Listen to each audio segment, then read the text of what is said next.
Podéis dar la luz para que os vea.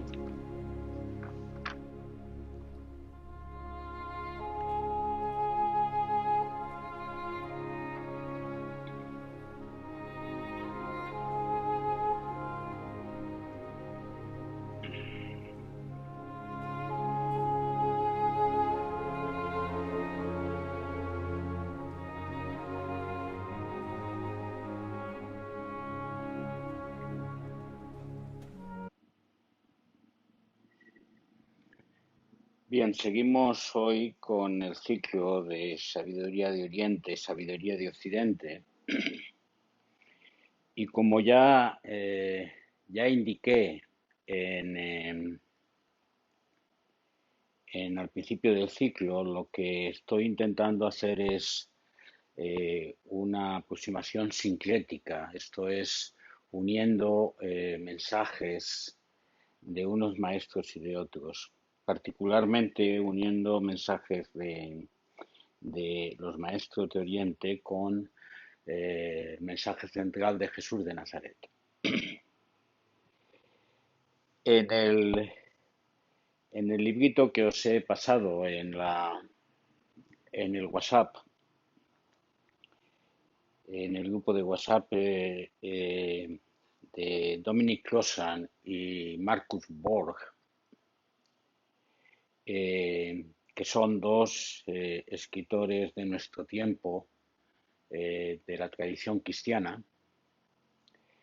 eh, Ellos defienden que el mensaje central de Jesús es un mensaje antiimperial, es un mensaje en contra de lo que ellos llaman el sistema de dominación, y que es esto diferente al mensaje de salvación sustitutoria que se nos ha hecho llegar a través de la tradición institucional.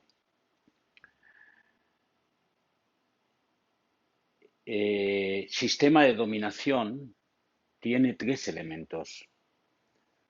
Un elemento es el dominio del poder por unos pocos en contra de muchos.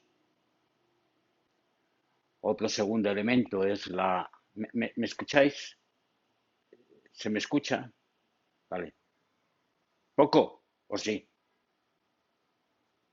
Vale, vale. Es que como hacías así con el dedito, el, decía, el gobierno de unos pocos eh, sobre muchos, la explotación económica y la legitimación por vía de la religión o de la ideología del sistema de estructura social. Y ellos defienden que también lo explican como un sistema que impone una cultura y una distribución jerárquica del poder, que asegura la opresión de los pobres por los ricos y que se legitima a través de la colaboración de la estructura religiosa. Ellos defienden que a lo que se opuso Jesús fue a ese sistema de dominación imperial en aquel tiempo de el Imperio Romano, y del templo, legitimando esa estructura de opresión. Pero esto es un tema transversal que ocurre en todos los tiempos, que ocurrió, que ocurre en nuestro tiempo también. En el tiempo de Vinci, que vamos a tratar hoy un poquito, existía la dinastía Tang, que imponía un poder feudal y que se legitimaba a través de la estructura de los templos budistas y daoístas. En el Japón imperial, el carácter divino del emperador fue justificado también por el sintoísmo y el budismo. En el tiempo de Jesús, ya lo he citado, en el tiempo de Constantino,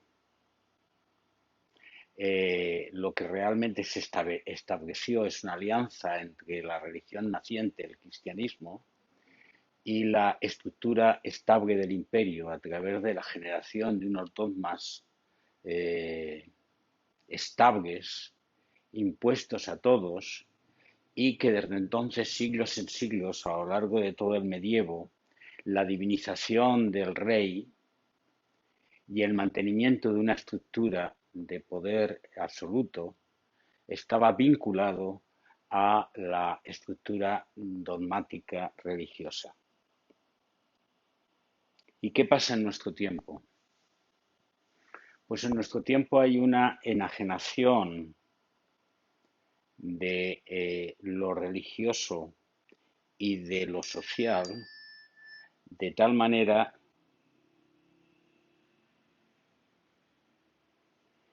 me dicen que no se me escucha, vosotros sí me escucháis, ¿no? Posiblemente es que no se me escucha aquí permitidme un momento, vamos a ver qué es lo que pasa aquí, porque aquí no se escucha.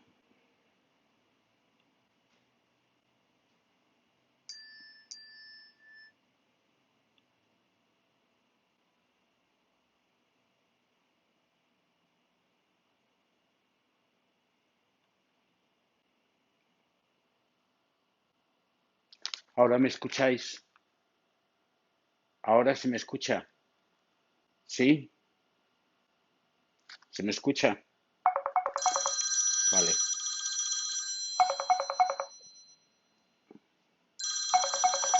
Eh, por favor, ponerme un mensaje los que estáis a través del canal de directos, indicando que se me escuche en este momento o no.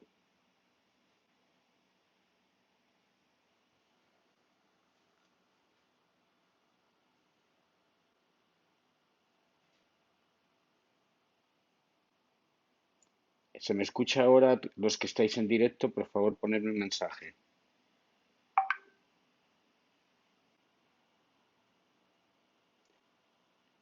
Ya sé, Oscar, que tú escuchas. Es que el Zoom funciona bien, pero parece ser que en el directo no funciona bien.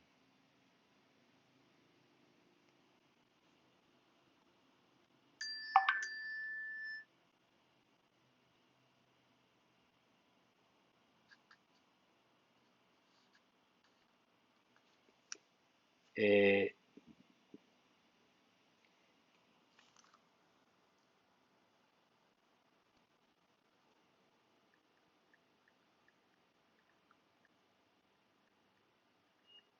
Ahora se me escucha.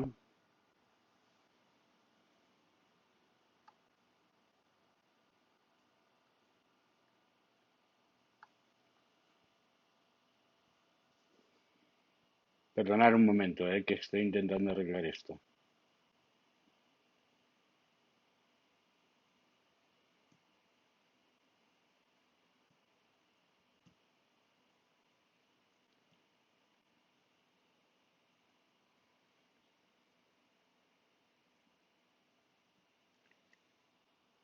Espero que ahora sí escuchéis el sonido.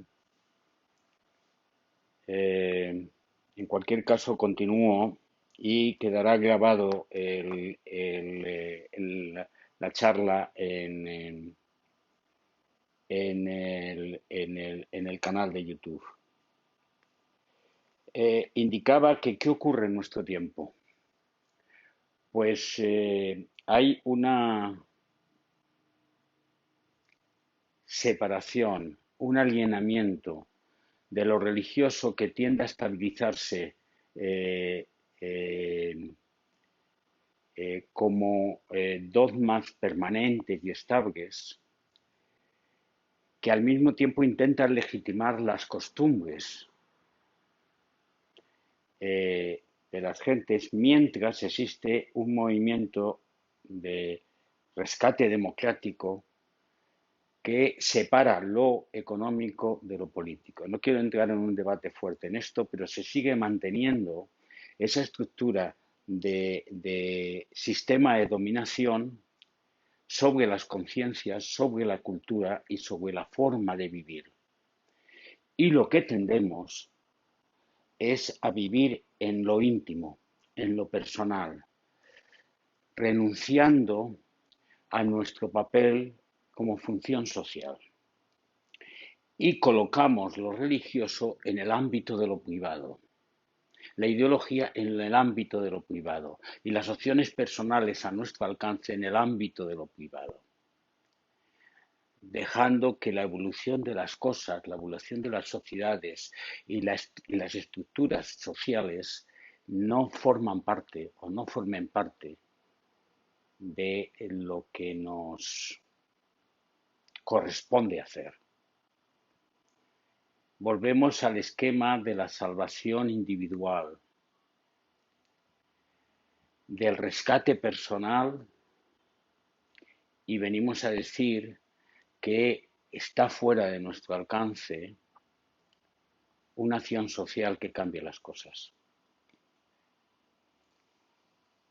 Y contemplamos cómo las expresiones religiosas se manifiestan planteando un statu quo. En el librito ese se cita una cita de Bárbara Ehrenreich, que es una autora americana, que después de acudir a una sesión religiosa de los evangelistas, cita este texto: sería hermoso que alguien pudiera leer a esta multitud de ojos tristes el sermón de la montaña, acompañado de un conmovedor comentario sobre la desigualdad de ingresos y la necesidad de un aumento del salario mínimo. Sin embargo, aquí Jesús aparece únicamente como un cadáver. El hombre vivo, el vagabundo bebedor de vino y precoz socialista no se ha mencionado jamás, como tampoco se menciona nada que él tuviera que decir. Cristo crucificado se impone y bien pudiera ser que el verdadero quehacer del cristianismo moderno fuera crucificarlo una y otra vez para que jamás pudiera salir una sola palabra de su boca. Quiero decir, vivimos el mito de el Valle de Lágrimas o del Sansara y creemos entender que el mensaje que tenemos es el de seres menores que han de ser salvados. Y antaño los gobernantes representaban el poder divino, ahora los gobernantes representan simplemente el poder. Los gobernantes, y al decir los gobernantes me refiero a esa estructura de dominación que hablaba. Mientras nosotros nos quedamos en un marco de seguridad donde vivimos con ansiedad ese poder ser rescatados. Frente a esto, voy a plantear cuál es lo que yo entiendo que fue la respuesta de Lynch y cuál es lo que fue la respuesta de Jesús. Lynch era un estudioso de los sutras, se metió monje desde pequeñito y estudió el Vinaya y estudió las reglas de comportamiento de los monjes. Por lo tanto, no es lo que a lo mejor inicialmente uno piensa, pues un iletrado que no conocía la estructura cultural de su tiempo, la conocía. Y conocía cómo su tiempo se dignificaba por el debate teórico, por el academicismo, por las estructuras dogmáticas, por los planteamientos de verdades eternas. Y frente a eso, él hizo un revulsivo revolucionario en las propuestas que hacía. Y lo hizo de una forma violenta, de una forma profundamente violenta, y ese carácter de ruptura completa del statu quo que se había estructurado en su sociedad es el carácter que ha creado impronta en el Zen. Cuando recibimos el mensaje de Lynch, se nos plantea como un mensaje abrupto, un mensaje violento, un mensaje rompedor, pero hay que situarlo en su contexto y el contexto es exactamente este, un contexto de una estructura de dominación feudal amalgamada por verdades eternas que habían estructurado en el budismo. Esa era la sociedad china de aquel tiempo, la sociedad de la dinastía Tang. Frente a ello, él establece una ruptura principal y su ruptura base desde el hecho de que todos y cada uno de nosotros somos seres completos. Y en el descubrimiento de ese ser completo que somos está la verdadera redención individual en el aquí y ahora. Y entonces rompe y echa para abajo todas las estructuras de mensajes teóricos, de debates académicos, de búsquedas personales de salvación. Dice en su famoso koan, en esta masa de carne roja existe un hombre auténtico sin rango, que entra y sale sin cesar por las puertas de vuestro rostro. Si alguien de vosotros no lo ve, mirad, mirad. Este es un koan del Linchi Lu, que es la colección de koan de Linchi, y habla del hombre auténtico sin rango. O sea, el hombre completo, la persona completa que no tiene nombre, porque lo del rango corresponde a rol, estructura social, poder, dinámicas personales. Está entrando y saliendo continuamente. Y esto al estudiante de Zen se le dice, ¿lo ves? En ti está. De hecho, en la descripción del Nichiru se habla de un monje que pregunta qué quiere decir con esto y entonces le agarra de la perchera y le dice, mira, mira, porque no es un elemento de comprensión mental, sino es de comprensión experiencial. Y junto con ello, a lo largo del Inchilú, hace una serie de imperativos, de provocaciones sobre la base de romper con esa estructura de búsqueda teórica, de solución de la vida propia en función de lo que dicen, en función de la cultura, en función de la estructura de dominación. Y voy a leer alguno de ellos, que además aparece en el texto que os he pasado. Si deseáis no ser inferior a los budas y patriarcas, no busquéis nunca fuera de vosotros, pero en ningún momento lo soltéis. Todo aquello con lo que topan vuestros ojos es esto. Todo aquello con lo que topan vuestros ojos es esto. La fuente de la sabiduría está en mirar profundamente lo que ocurre en cada momento, todo aquello con lo que se topan vuestros ojos. Y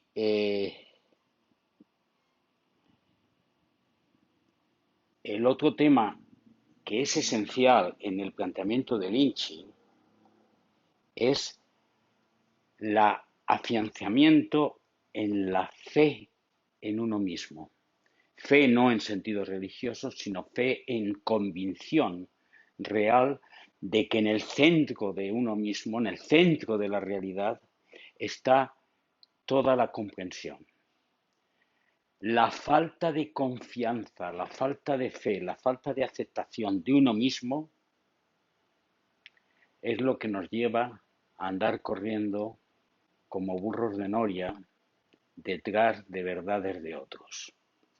Y dice él, seguidores, el tiempo es oro.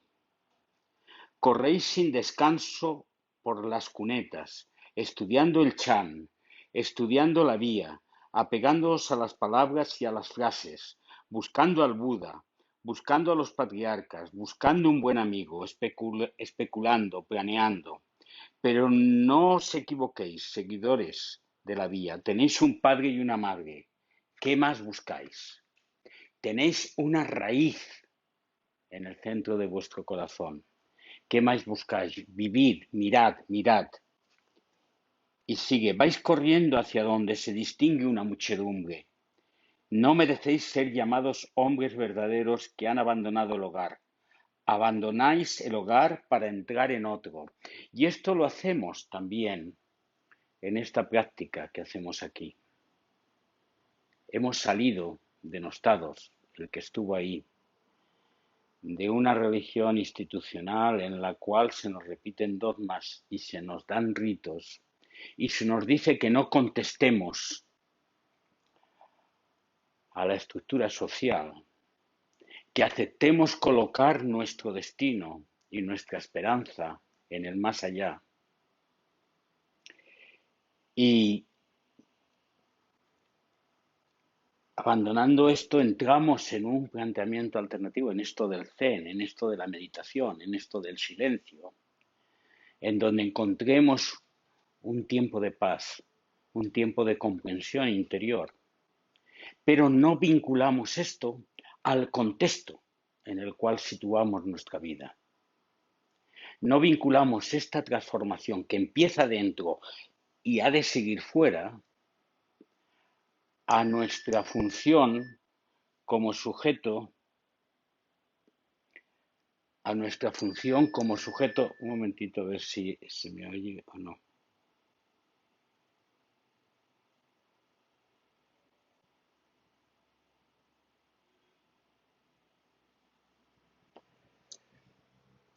A nuestra función como sujeto social, como director de nuestra existencia, como capaz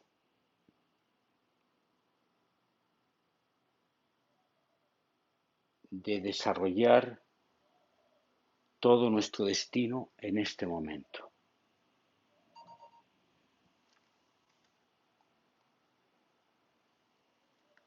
Y de ahí surge el famoso dicho de Lynch de no buscar nada, de no ansiar nada, uniéndose a un dicho de los maestros occidentales. El hombre auténtico de la vía no se deja engañar, no busca nada, ni echa, ni lucha en nada, ni ansía nada. Esos nadas misteriosos que plantea Lynch y que luego plantearon otros místicos del medievo europeo, es una ruptura completa con una estructura de verdades, de interpretaciones de la realidad que se quedan cerradas y que creemos que no están en nuestra capacidad de desarrollar y que intentamos que se nos den por aquellos que saben. Y de una forma quizás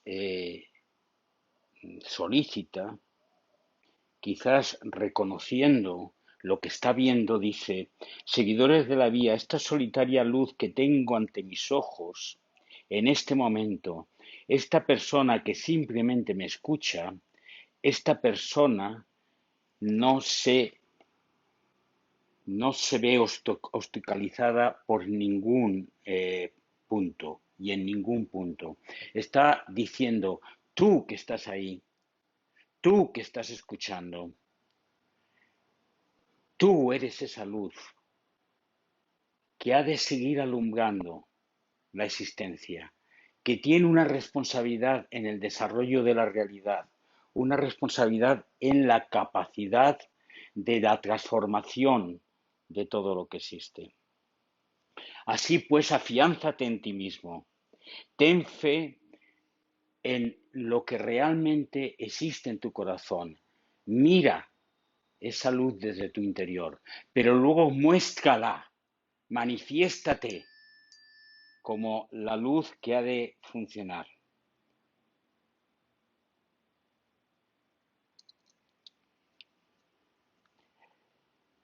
Hoy tenemos un día ajetreado.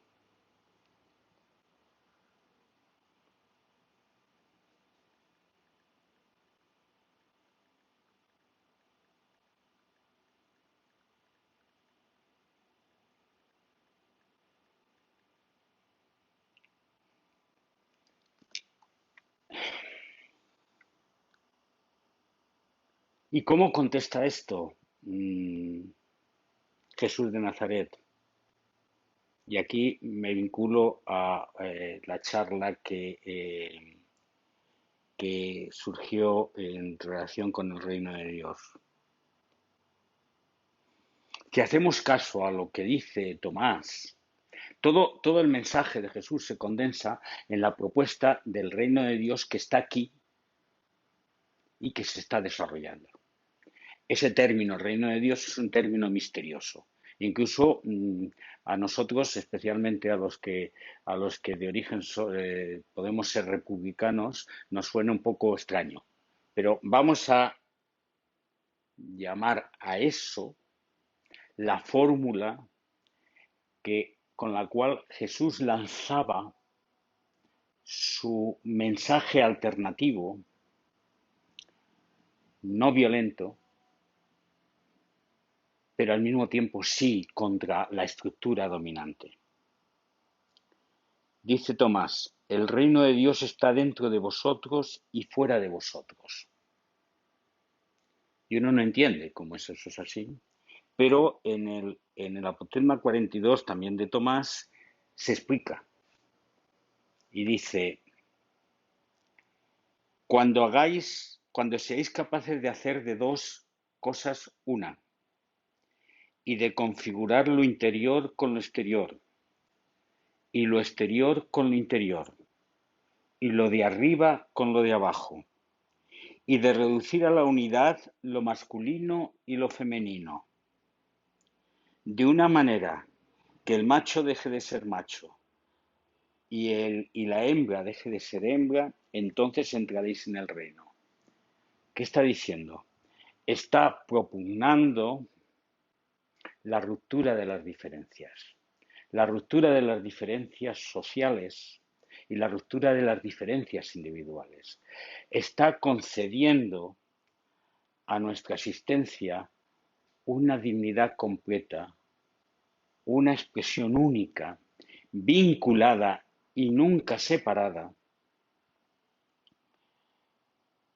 de la realidad, de todo lo que existe. Lo de dentro con lo de fuera, lo de arriba con lo de abajo, lo masculino con lo femenino. Es una repetición de absolutamente todos los elementos de la existencia. Y la propuesta de Jesús parte de que esa transformación se tiene que hacer en el corazón humano primero para que luego se exprese en lo exterior. Él no se queda, él plantea una transformación interior, volver a nacer, nacer de nuevo, nacer en el espíritu, y luego una expresión social que lo manifiesta de una forma radical. Algunos piensan, de los interpretadores, que Jesús era hiperbólico en su expresión, eh, pero, pero otra vez en el contexto. Lo que él viene a decir, especialmente en el Sermón del Monte, al cual aludía Bárbara, es tan rompedor que fue la causa principal de que se desestabilizara las estructuras de poder y que buscaran matarlo. Hay que leer la lectura de la historia de Jesús desde esta perspectiva, no de la perspectiva paulina de el enviado del Dios otro que viene a salvar a los seres humanos que son seres menores, incapaces de romper con su estructura de pecado y de alcanzar de nuevo una amistad con el Dios otro que nos permita entrar en el ámbito del paraíso. En vez de leerlo así, que es como se lee y hemos leído desde pequeñitos, leámoslo como una estructura de transformación de la existencia injusta que él se encontró en su propio contexto, un contexto de explotación, un contexto de que los ricos de Tiberíades y de Séforis se hacían con el dominio de las tierras, con el dominio de los bienes y empobrecían al pueblo, y él se niega a ir a la zona urbana, se queda en la zona campesina, se dirige a los que menos tienen y ahí establece su mensaje. Y si desde esta visión leemos su mensaje, de pronto se nos interpela completamente en el sentido también que decía Lynch. En primer lugar, él recoge el mensaje de Isaías más genuino, que es: me he, he venido para predicar buenas nuevas a los abatidos, a vendar a los quebrantados del corazón, a publicar libertad a los cautivos y a los presos liberación, a proclamar el año de gracia del Señor, a consolar a los enlutados, a eliminar la aflicción, a dar gloria a los que sufren en lugar de ceniza, a dar óleo de gozo en lugar de luto, mano de alegría en lugar de espíritu angustiado. Estas palabras, repetidas por Jesús en ese tiempo, se expresan en un momento de un profundo gran sufrimiento.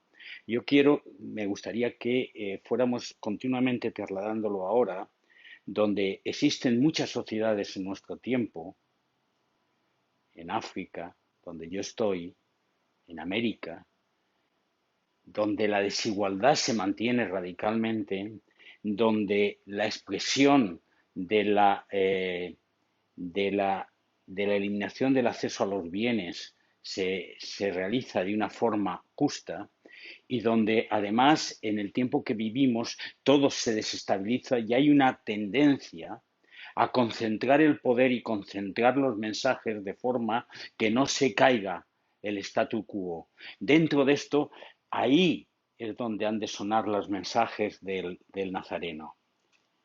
Y el mensaje del Nazareno se expresa en las bienaventuranzas y dice: dichosos los pobres, porque vuestro es el reino de Dios, el reino de Dios del que hablábamos. Dichosos los que tenéis hambre, porque seréis saciados, y dichosos los que lloráis, porque seréis consolados. Esto lo hemos oído miles de veces, pero lo hemos incorporado a nuestra estructura mental de tal manera que podamos entender que Jesús habla de una alternativa social en el cual todo esto se esté produciendo. Se produzca primero en nuestro interior y se produzca luego en nuestro interior.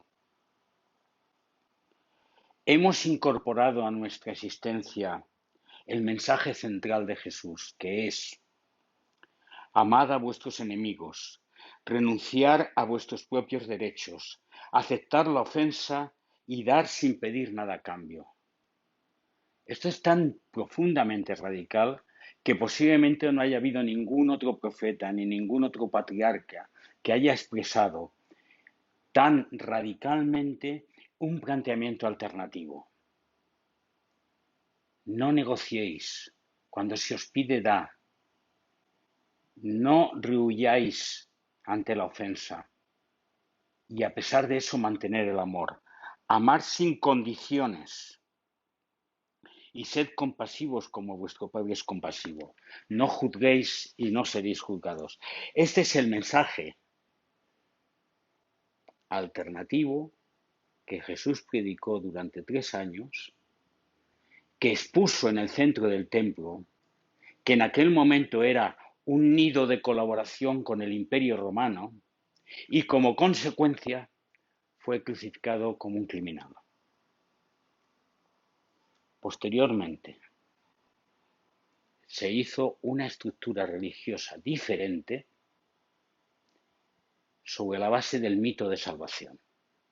Pero su mensaje es un mensaje de revolución social no violenta, transformando las estructuras y pidiendo a la gente, pidiéndonos a nosotros, que transformemos nuestro corazón, que volvamos a nacer y que nos situamos como autores sociales de esa forma de vivir desde el amor sin condiciones, desde el no juicio, desde la donación continua, desde el compartir y desde el ser, desde el centro de uno mismo.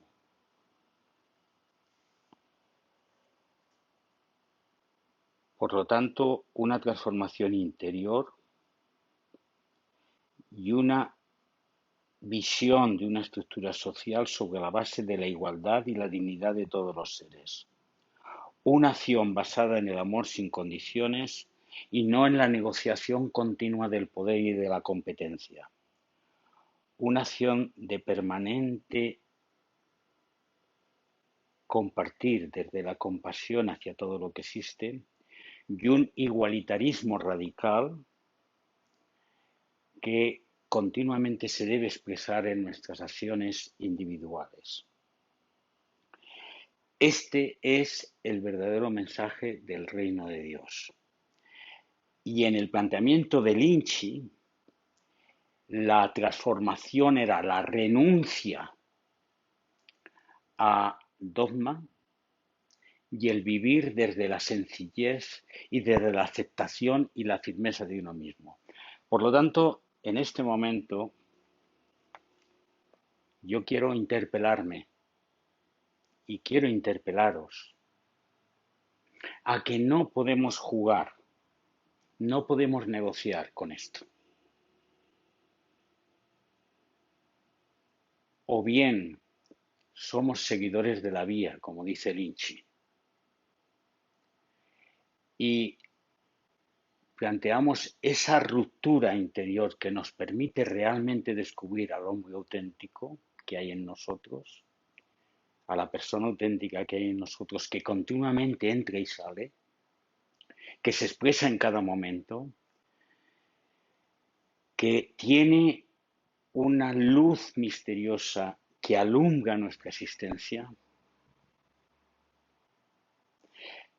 Y si como consecuencia de eso dejamos de darnos pena a nosotros mismos y avanzamos hacia la expresión de que el otro es el uno, de que lo masculino y lo femenino están unidos, de que lo de arriba y de lo de abajo son idénticos y de que lo interior y lo exterior es lo mismo, entonces nuestra acción permanente, basada en la comunión, en la conexión con todo lo que existe, será la única acción consecuente.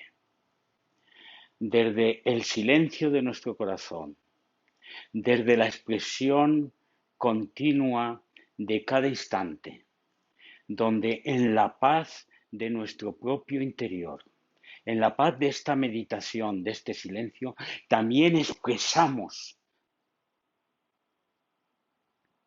la luz, el fuego de la transformación social en la acción que realicemos en cada momento, nos lleve donde nos lleve. A Jesús le llevó a morir en las manos de los poderosos. Hoy en día la cosa es más civilizada en algunos sitios, en otros no, pero desde luego nos complicará la vida. No hay nada que ganar en esto que estás haciendo. No hay nada que buscar que no estés ya aquí. Manifiéstate como la autenticidad de la existencia que eres y entrega tu vida al servicio de los más pobres, al servicio de los afligidos, al servicio de los explotados, al servicio de los que están presos. Cada cual en su lugar, cada cual en su capacidad, cada cual en su momento. Pero no renuncies a que tienes capacidad, tienes en las manos tu propia vida. No renuncies a tu vida. Haz de tu vida una expresión de amor, una poesía de transformación. que esté en el sentido de la orientación de ese reino de Dios que se está produciendo en cada momento, que se produce aquí y ahora, que se expresa en cada corazón humano, que se expresa en cada acto que realizamos. Esto es la interpelación que está en el centro de mi existencia y que está en el centro de la vuestra. Paz y bien.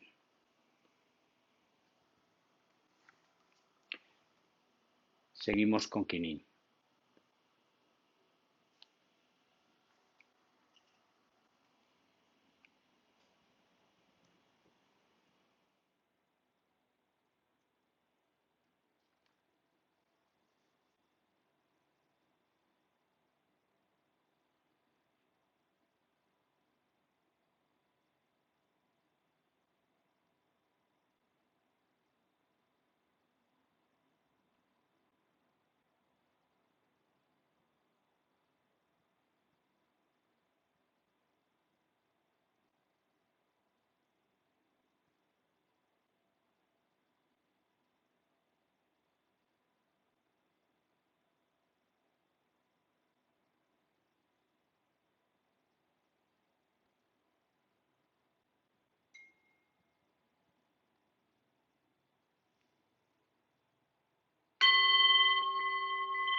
Nos sentamos para recitación.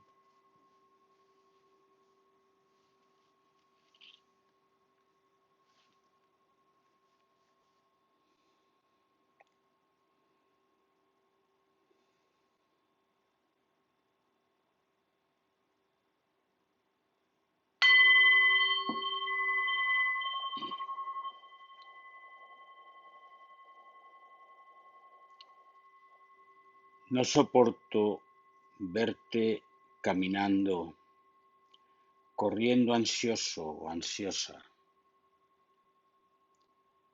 por encontrar el destino que te justifique.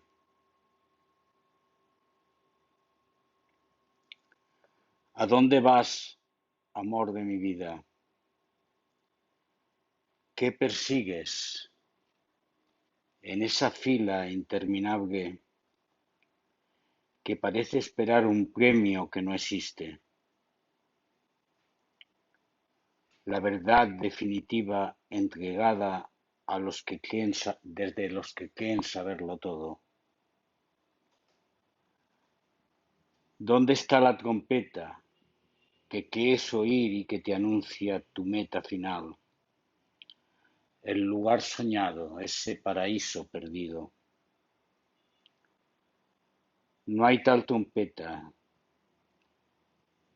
no hay barca ni barquero que te lleve a la otra orilla, como te diría el poeta. Solo está la realidad toda expresada aquí. Vívela de una vez. Afiánzate en lo que eres y tu paso será firme, dice Rumi. Y desde ahí mira, mira, y derrámate en donación, de forma que seas la riqueza del pobre y el bálsamo del que sufre. Derrámate sin dejar nada, para ser digna, para ser digno de ese reino que aparece.